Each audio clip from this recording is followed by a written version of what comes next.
ហើយដំបូងសូមគោរពលោកលោកស្រីស្រាវជ្រាវចាំទាំងអស់ដែលមានវត្តមាននៅទីនេះបាទ Protect Beyond the Flu ខ្ញុំជឿជាក់ថាលោកគ្រូអ្នកគ្រូប្រហែលជាច្បាស់ហើយតកតងជាមួយនឹង vaccine grippe ប៉ុន្តែពីមួយឆ្នាំទៅមួយឆ្នាំវាដូរ strain រហូតអញ្ចឹងជាទូទៅគឺយើងបញ្ចេញ6ខែយើងមានដូរថ្មីមាន NHA ប៉ុន្តែនេះខ្ញុំអត់សូមលើកលើទេយើងនិយាយពី study ព្រោះទៀតដែលយើងព្យាយាមធ្វើការសម្រាប់ខាងលើ vaccine grippe បាទក្នុងហ្នឹងគឺ influenza គឺជា burden ធំដោយសារវាជំងឺឆ្លងតាមផ្លូវដង្ហើមហើយអ្នកឆ្លងក៏នៅតែច្រើនហើយលើនឹងទៀតគឺមាន severity ដែលយើងអត់ដែលគិតដល់យើងគិតថាផ្ដាសាយធំគ្រាន់តែជំងឺធម្មតាអញ្ចឹងក្នុងហ្នឹងគឺមានក្រុមប្រឈមមានកូនក្មេងមានស្ត្រីមានផ្ទៃពោះមានមនុស្សចាស់ដែលលើសពី65ឆ្នាំមានតាក់ទងជាមួយនឹងអ្នកជំងឺដែលមាន chronic disease ហើយអ្នកជំងឺដែលគាត់មាន immunocompromise ហើយនឹងក្រុមដោយលោកស្រីដោយ ACP healthcare professional ដែលប្រឈមមុខជាប្រចាំជាមួយនឹងអ្នកជំងឺបាទអញ្ចឹងម្ដងថ្ងៃនេះ vaccine grippe នៅតែជាវ៉ាក់សាំងប្រឆាំងនឹងផ្ដាសាយធំដែលមានការសិក្សាច្រើនជាងគេហើយមានអាយុចាស់ជាងគេមកដល់សប្តាហ៍ថ្ងៃនេះបាទពេលដែលមានផ្ដាសាយធំមាន complication មួយចំនួនដែលយើងអត់សូវដែលនឹកដល់គឺមានបញ្ហា stroke ធ្ងន់ធ្ងរជាងមុនហើយមាន heart attack ធ្ងន់ធ្ងរជាងមុនហើយមាន kidney failure ក្នុងនោះក៏មានធ្វើឲ្យមាន sepsis ហើយមានបញ្ហា risky ទៅលើសួតដូចជាជំងឺមួយចំនួនដូចជា pneumonia ដូចជា asthma COPD ជាដើមហើយនឹងសម្រាប់កូនក្មេងក៏ដូចឲ្យមានការរលាកសួតហើយផ្ដាសាយនេះក៏ជាមូលហេតុចម្បងធ្វើឲ្យមានការរលាកសួតនិងរលាកទងសួតនៅក្នុងករណីកុមារផងដែរហើយក្រៅពីនឹងទៀតគឺវារុញឲ្យការកើនឡើងនៃជាតិស្ករខ្ពស់សម្រាប់ម្លាដែលគាត់មាន diabetic នៅពេលដែលគាត់ឆ្លងផ្ដាសាយធំបាទ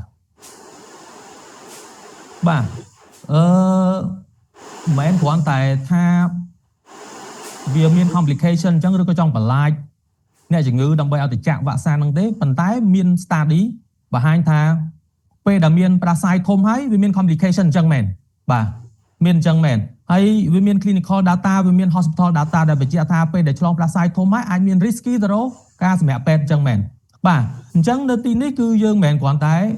ការពារការផ្ដាសាយទេគឺយើងចង់កាត់បន្ថយ complication ផលវិបាកដែលបណ្ដាលមកពីផ្ដាសាយធំហ្នឹងជាមួយនឹងផលិតផលដែលមានគុណភាពខ្ពស់នៅទីនេះ vaccine grippe មិនត្រឹមតែជាវ៉ាក់សាំងផ្ដាសាយធម្មតាទេគឺជាវ៉ាក់សាំងមួយដែលមានការសិក្សាដែលបង្ហាញហេតុនិងផលមានថាពេលដែលការពារទៅផលដែលទទួលបានមិនត្រឹមតែការពារផ្ដាសាយវាកាត់បន្ថយអា risk ទាំងអស់ហ្នឹងមួយទៀតលោកគ្រូនឹងឃើញគេដាក់ standard dose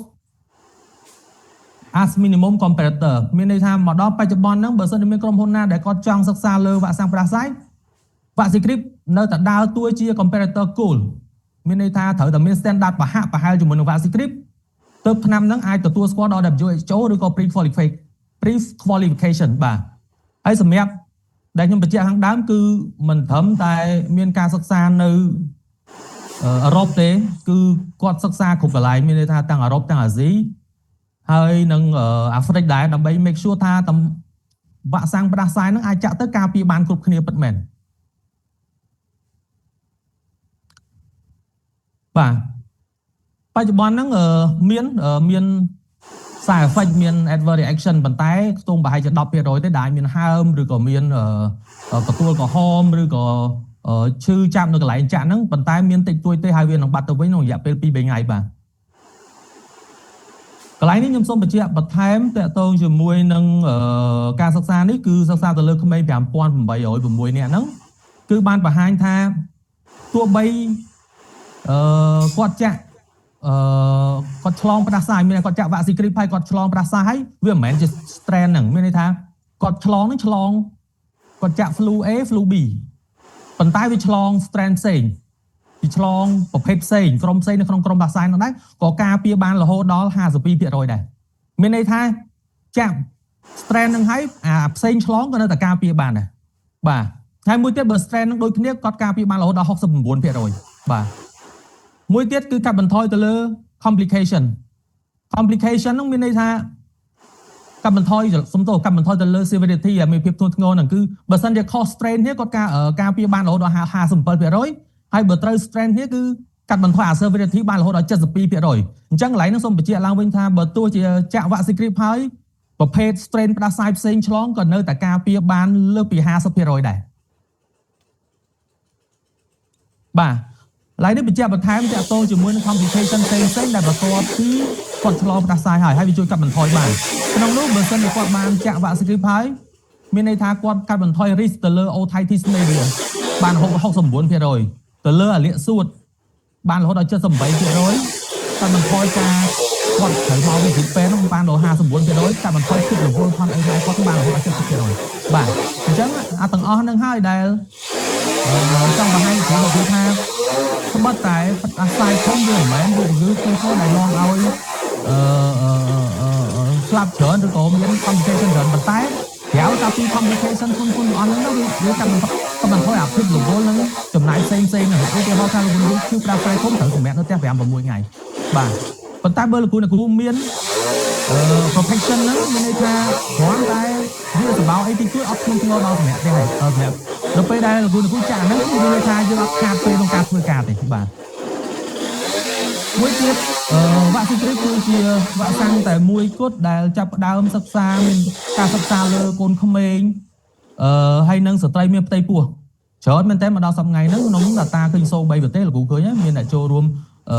ជាង 10000 នាក់ហើយនឹងកូនក្មេង 9800 នាក់ជាវ៉ាក់សាំងផ្ដាសាយដំបូងបំផុតដែលមានការសិក្សាលើស្ត្រីមានផ្ទៃពោះនិងកូនក្មេងបាទក្រៅពីហ្នឹងទៀតតកតងជាមួយនឹងអ្នកជំងឺដែលគាត់មាន complication តកតងមួយ cardiovascular disease លោកគ្រូឃើញតួលេខនេះហើយគឺបានបញ្ជាក់ឲ្យឃើញថានៅពេលដែលគាត់បានចាក់វ៉ាក់សាំងផ្ដាសាយអញ្ចឹង complication គាត់ឬក៏ភាពធ្ងន់ធ្ងរដែលរុញឲ្យគាត់មានបញ្ហាផ្សេងៗរហូតដល់ស្លាប់ហ្នឹងគឺមានរហូតដល់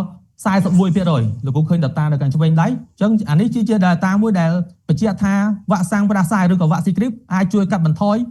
risky to complication របស់កាត់ជំងឺបេះដូងនិងសរសៃឈាមបានពិតប្រាកដមែនបាទបើយើងរាប់តាំងពីឆ្នាំ 1947 មកដល់ថ្ងៃនេះវ៉ាក់ស៊ីគ្រីបមានអាយុជាង70ឆ្នាំហើយបាទជាង70ឆ្នាំមកដល់នេះហើយយើងបានលក់នៅលើជាង100ប្រទេសហើយសរុបជាដូសមកដល់ឥឡូវបានជាង 3000 លានដូសបាទ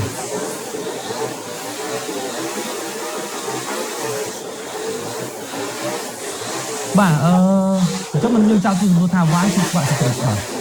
ក្នុងហ្នឹងគឺយើងមាន3ចំណុចសំខាន់សម្រាប់ជួនលោកគ្រូទី1គឺ efficacy មានថាចាក់ទៅការពារប្រកបមែនចាប់ពីក្មេងអាយុ6ខែរហូតដល់45ខែយើងមានទាំងការសិក្សាលើក្មេងលើស្ត្រីមានផ្ទៃពោះលើអ្នកជំងឺពេញវ័យហើយនឹងជាមួយអ្នកជំងឺដែលមាន cardiovascular disease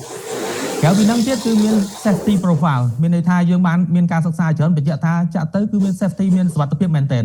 មួយទៀតគឺ legacy មានន័យថាគឺជាវ៉ាក់សាំងផ្ដាសាយមួយដែលមានគេដំណើរយូរមែនទែនមកដល់សប្តាហ៍ថ្ងៃនេះនឹងលក់បានច្រើនជាងគេនៅលើលោកបាទបច្ចុប្បន្ននេះសាណពីនៅក្នុងនគរលេខនេះគឺវាជាប្រភេទវ៉ាក់សាំងដែលមាននៅបច្ចុប្បន្ននេះមានImmunocore ជាប្រភេទវ៉ាក់សាំងប្រឆាំងជាមួយនឹង Japanese encephalitis នេះគឺខោជប៉ុនVirorab វ៉ាក់សាំងប្រឆាំងជាមួយនឹងវីរុស Rabies បាទវ៉ាក់សាំងការពារឆ្កែខាងហ្នឹងMenepra ជាប្រភេទមានអាំងជីតការពារមានអាំងជីតហើយមានមេរោគមួយនេះគឺតេតាណូសហើយនឹងខាន់ស្លាក់បាទក្រៅពីហ្នឹងគឺមាន Exacim ពួក6កន្លងមាន Adacel ហើយមាន Typhim ការពារទៅលើកូនបវិនបាទក្រៅពីហ្នឹងទៀតពួកខ្ញុំក៏មានខាងពួកវីតាមីនដែរប៉ុន្តែខ្ញុំមិនខាងខាងនេះខាងរបស់ផងសូហូមានពួកកពស់មានសម្រាប់ការចំណងហើយចំណងអាហារហើយមានទៀតគាត់មានបញ្ហាទល់លាមកបាទអរគុណបាទ